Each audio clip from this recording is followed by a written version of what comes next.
Well, good morning, everyone. If you'd like to take your seats, we'll begin our press conference this morning.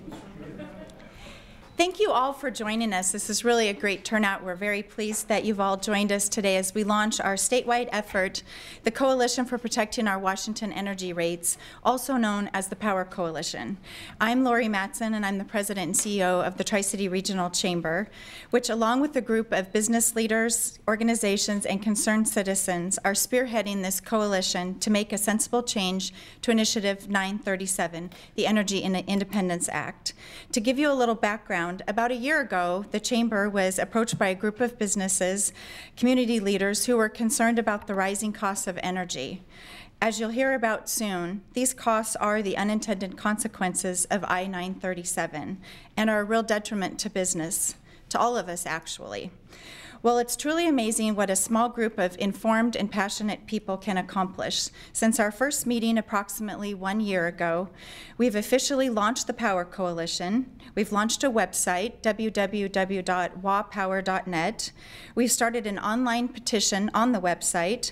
We've reached out to our legislators, many of which are here, and I would like to recognize those that were able to join us today.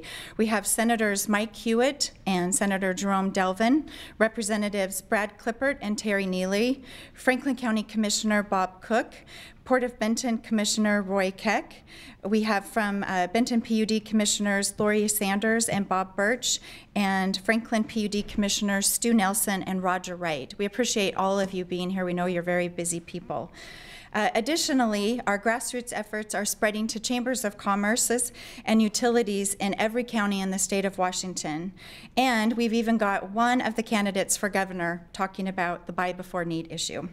There is still much to be done before the 2013 session begins. However, we're all confident that we are making progress, and we're very pleased that you've all joined us today for our official launch. At this time, I'd like to introduce Steve Simmons, the chair of the Coalition for P.O.W.E.R and as business owner as well. Steve? Well, thank you, Lori. I'm really pleased to be involved with the Citizens for P.O.W.E.R. As a small business owner, the rate increases that occurred in 2012 are going to cost me about $1,000 this year. I'm a restaurateur. You can imagine that other businesses, farmers, the impact is far larger than that. So we have large concerns about the impact of the Energy Independence Act, I-937. One of the things I wanted to make sure everyone understood this, and that's what we don't want to do. We do not want to repeal the Energy Independence Act. We're not trying to gut the intent of the Energy Independence Act. We are simply trying to find a common sense legislative solution to an unintended consequence, which is increase in rates at a time when utilities' energy loads are actually down. Because of conservation and probably the recession, the utilities are not purchasing and selling as much power as they have in the past. Many of our utilities are real long on power. So being mandated to purchase eligible renewables not only drives up the cost, but actually disincentivizes conservation efforts. So our intent is to get legislation passed that relieves the utilities of the need to buy power before they actually need to purchase it. At this time, I'd like to introduce one of the members of the committee. Tom, I want to say thanks for taking your boots off and your and your coveralls to join us today. Tom Mackey.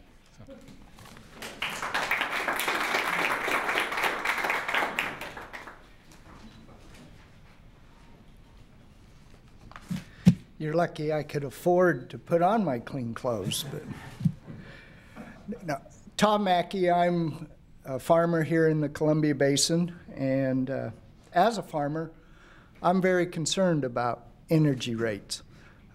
In the Columbia Basin, we're far away from most of our markets. We also have a very dry climate. And it's because of the utility rates that we've had in the past that we're able to put almost 100% of the water needed to grow good food on our crops. We also, being far away from our markets, fuel and other energy costs are important, but because of that good soil and our growing season, our quality and our yields helped offset that. Now, electrical rates to my farm have went up substantially, 25 to 30% over the last few years. Now, most of that, or a large part of that, is due to the moving of from hydropower to other types of power. You know, I have a hard time paying 3, 4, or more times for a kilowatt of electricity generated by an alternate source than what it costs us for our hydro power. We believe in conservation. We take every opportunity and every program that's offered to us because we want to be efficient. You know, let's get down to tax. What happens when my utility rates go up? I'm challenged to have to find a way to offset them. And what do I do? I look at my family wage jobs and say, how can I cut those? And so in this economy where we're trying to grow jobs and increase our employment, this factor is a negative. Now, probably to me, more importantly, is that when my costs go up, eventually food costs go up. And that will be a drag on the improvement in our economy. In the United States, that's just an irritant. Now, if I have to pay a little more for food, yeah, I might not buy that TV, but things are fine. But throughout the world, it's different. When someone pays a large share of their total income for food, when it goes up, they can't afford it. And that's, I think, why we see a lot of the unrest that's going on. People can't afford to eat. And that's, I hope we're not doing things that make that worse. As a farmer, I can feed the world. The challenge is, can they afford it? Thank you.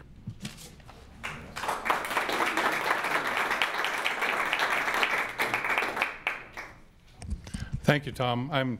I'm struck by your comments, and as there's lots of consequences of what's going on. I have a friend on one of the local school boards.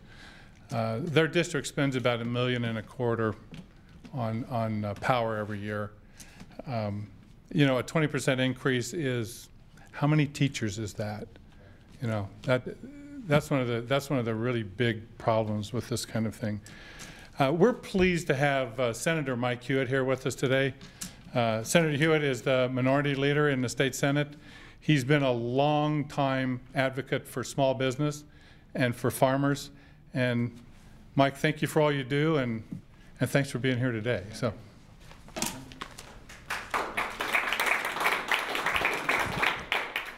Thank you, Steve. Really hard to follow Tom Mackey. I mean, that was a tremendous message.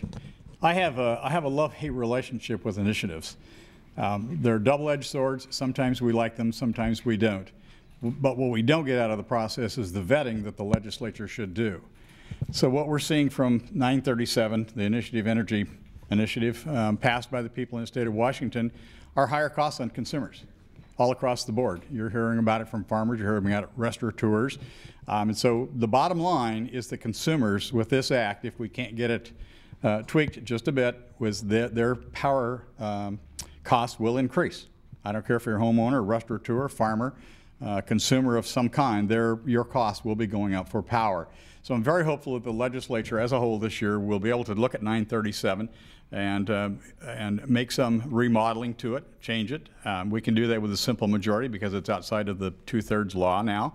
So I think this is really a doable act, and I'm hopeful that my colleagues in the legislature will see the importance all across the world on how important it is to change this energy initiative just a bit. So thank you very much for all attending. Thank you to Chamber of Commerce, all the PODs, and the support you're getting, and hopefully you'll get this statewide so that all legislators will understand the importance behind what we're trying to do here today.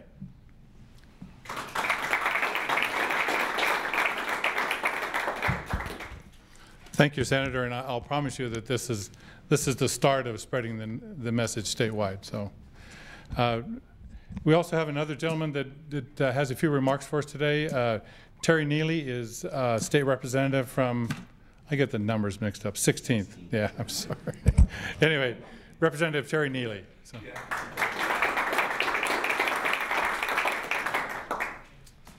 Well, thank you very much for inviting me to this little press conference, so I'm glad to be here.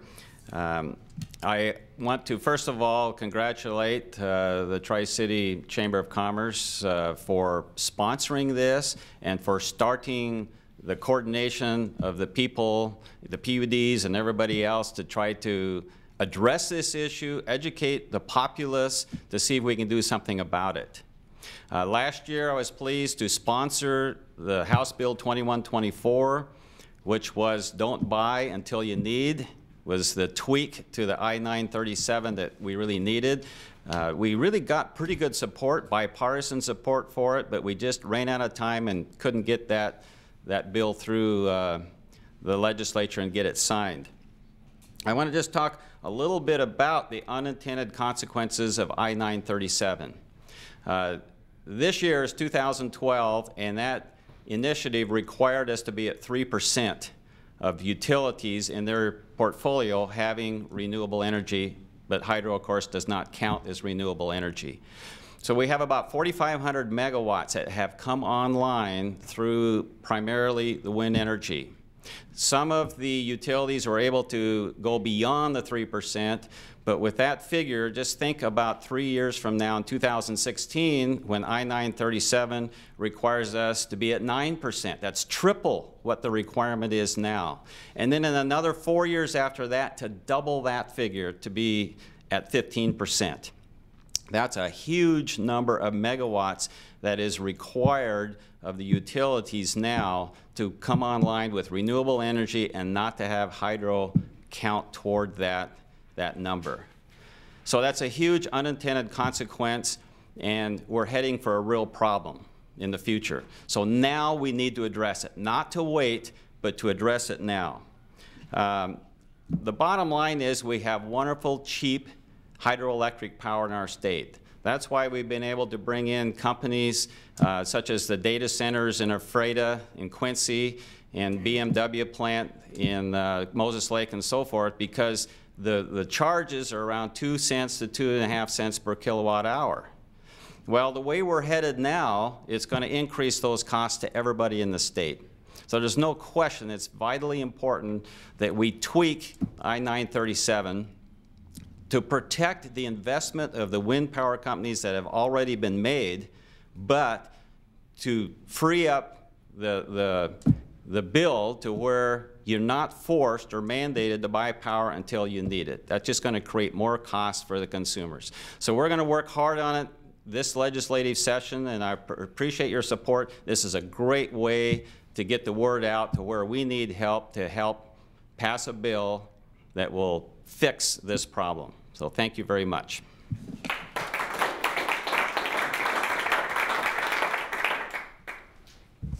Thanks, Representative Neely. Just kind of as an anecdote,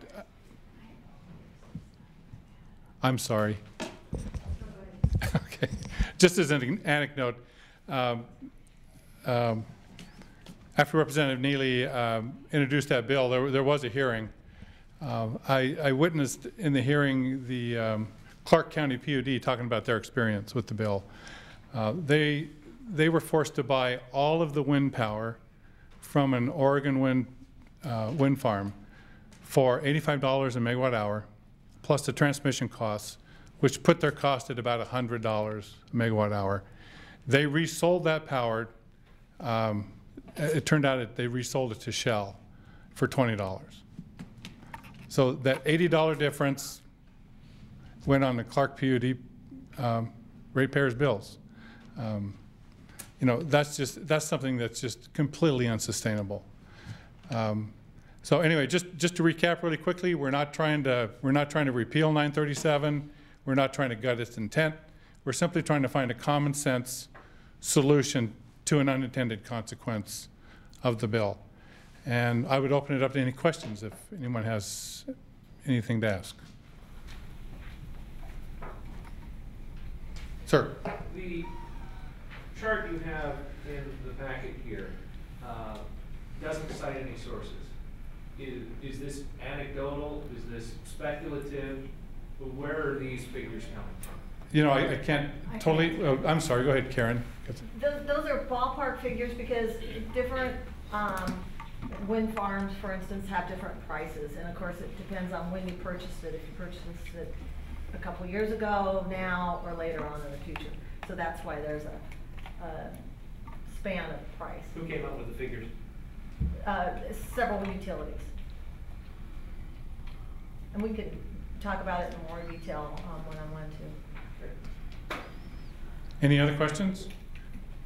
Yes? Is this a statewide initiative or just mid-Columbia, or what does P.O.W.E.R encompass? We're starting it in the mid-Columbia. This is the early stage of our effort. We do intend to take it statewide. In fact, I was making a presentation in Seattle yesterday, as a matter of fact. What bipartisan support do you have?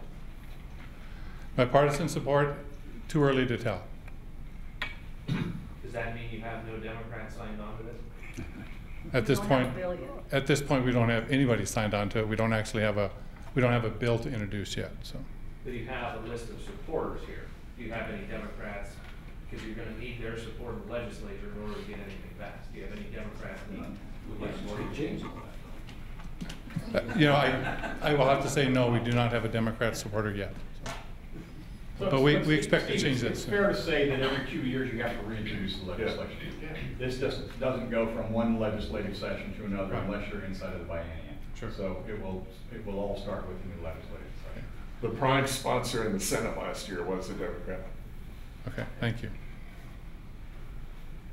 Anyone else? Do you have specific legislative goals, specific ways you want to change the law, or are you still looking? We want to keep it really simple. You know, complicated bills get lots of things thrown onto them, and we're going to try to keep it really simple. Our desire is simply to relieve PUDs, or not PUDs, but all utilities, of the need to buy power before they need it. Let me rephrase that. The requirement to buy eligible renewables before they need it. So is that the same as the bill last year, that just get it going earlier, or different from last year's bill? You know, I won't say that it will be substantially, it'll be substantially the same. You know, whether it's, the verbiage is identical, I can't answer that question at this point. Thank you. We talked about this having to buy it before Sure. needing it. Explain that. So, the general public probably is not quite sure what that means, particularly when it comes to renewable energy. Okay, then I'm going to use the Benton PUD if I may. Benton PUD has been looking at the issue for a long time.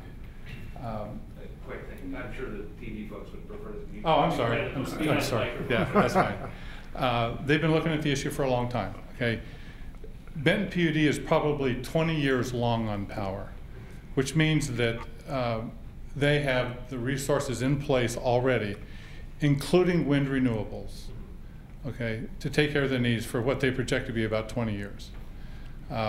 If they have to buy other qualifying renewables, they buy more expensive power from a different source, and you know, sacrifice their own resources that they've already secured. And frankly, because a public utility district, the customer is also the stockholder. You know, that investment has already been paid for, and it's already affected rates to some point. So specifically for what you want to change, can you sum up, I guess, in a sentence or two, what specifically you want to change in the initiative? What we want to change is that, see if I can word this correctly. we don't want a utility to be forced to buy power from an alternative source until they run out of what they already own. If that clears it up.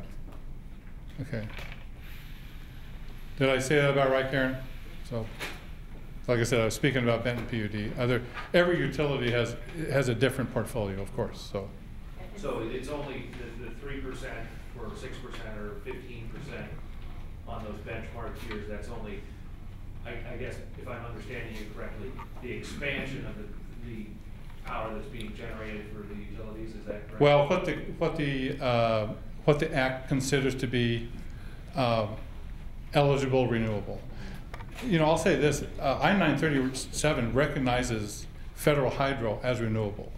Okay, it is simply not an eligible renewable. Okay. It's the portfolio standard that they have to meet those. The resource mix has to be 6%, 9%, Right. 15% of their load. Did I guess just trying to understand it a little bit better, the 3%, 6%, Sure. all that stuff. You want to change it so that they don't have, in 2012 or 2013 or whatever, they don't have to meet that mandatory requirement, with the exception of if they are expanding what they're generating. Is that correct? If they've hit the point where they need to find alternative sources of power to meet the demands of their customers. So. Anyone else? I would like to thank you all for taking the time to come out and see us today. And we need your support. We need money.